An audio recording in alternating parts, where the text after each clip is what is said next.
I got a real good question on one of my Facebook pages. Somebody was asking about these wedding slash bridal expos that usually kick off around the beginning of the year in most cities.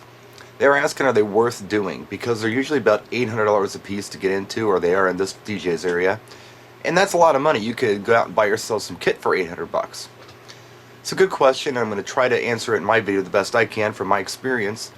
First of all, these bridal expos, if you don't know what they are, they're big exhibitions where brides and grooms to be and their moms and dads or whoever go and look at wedding vendors. Anything from cake people to wedding planners, banquet facilities, photographers, caterers, you name it. And there are also usually quite a few DJs at these shows. You can do really well at these expos and book a lot of gigs, and when you look at the grand scheme of things, $800, if you charge $800 a gig, all you have to do is book one gig from the show and it's paid for itself. Book two, you've doubled your money, and so on and so on. You can book several of these at the right wedding show, and if you do it right. So you got to kind of look at your calendar. If the next 2 summers are booked solid, 3 nights every weekend, maybe you don't need to go to this wedding expo. On the other hand, if you've got a lot of vacant dates, maybe this is something you might want to look into, but you got to do it right. I do wedding expos every year. Now, sometimes I'll do 1 or 2, sometimes I'll do 4 or 5. It just kind of depends on what I've got going on personally. And the reason I do so many of these is because my agency actually gets the exhibition booth for us.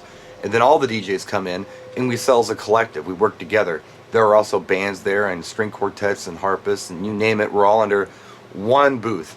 And we usually get like 3 booth spaces, so it's plenty of room to move around. We're pretty big presence there. And a lot of the bigger DJ companies will get really big booth spaces. But if you're doing this for the first time, you think you might want to try it, you got to ask yourself a couple of questions. Number one, are you a salesperson? Because if you're not a salesperson, you might have a hard time at these wedding expos. I've seen people go into them before.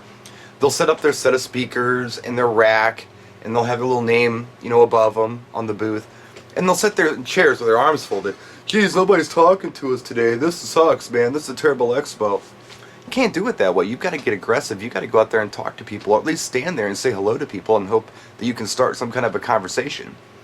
If you feel like that you're that kind of person who can start a good conversation with somebody, maybe wedding expos are a good idea for you. But you got to look at some logistics too. If there are already 12 DJs in an expo, I don't know, it sounds a little saturated to me. Maybe that's not the expo for you. Look for one with not so many DJs, where you might stand out a little better.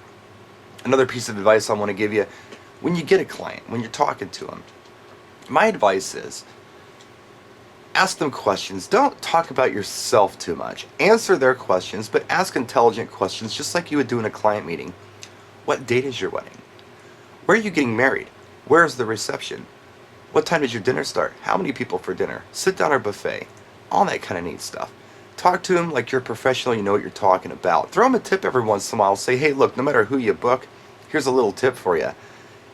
Don't put the old people in front of the DJ, because when I'm doing dinner music, it's going to be too loud for them. If they're right in front of me, they're not going to be able to talk, and I'm going to have to turn it way down and nobody can hear it. Put the older folks in the back of the room and put your young, hip friends right in front of the DJ.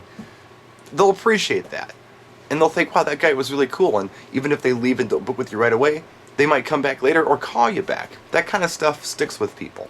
Here's another tip, and don't take this as gospel, it's just kind of my opinion on things. I don't think most clients care too much about your gear. So don't talk about your gear so much, and don't bring your whole rig to the show. You need to bring something to the show that shows you're a DJ. Maybe a couple of lights, something real neat. I do some scrim kings and tripods and things like that, where they say, hey, there's something going on there. Maybe some lights to draw some attention to the booth. But I don't bring in my speakers and my rack and my PA system. I don't play music in the booth. Most places won't even let you do that. So concentrate on some visual things that you have in your mobile system that are cool, that maybe are a little different than somebody else's.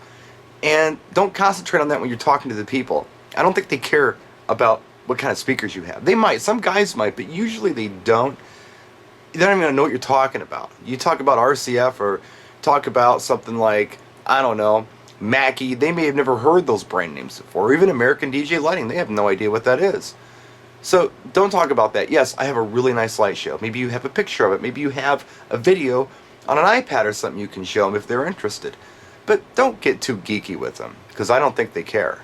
If you're not sure if you want to do these wedding expos, why don't you go ahead and attend one? A lot of DJs do that. I see DJs that never actually have booths. They're always at the expos talking to people and networking. You can do that too. Tickets are usually between, I would say, maybe $5 and $15 depending on the wedding expo. Go in there, check it out, see what the other DJs are doing. Then maybe it'll give you some ideas for when you're ready to do an expo, what you want to do. Set yourself apart from them. It's good research. So there's my 2 cents on it, just a little insight for you. If you got any questions, feel free to ask, as always, in the comment section. If I need to expand on this topic, let me know and we'll try to do it because these expos are coming up real soon. Practice and enjoy.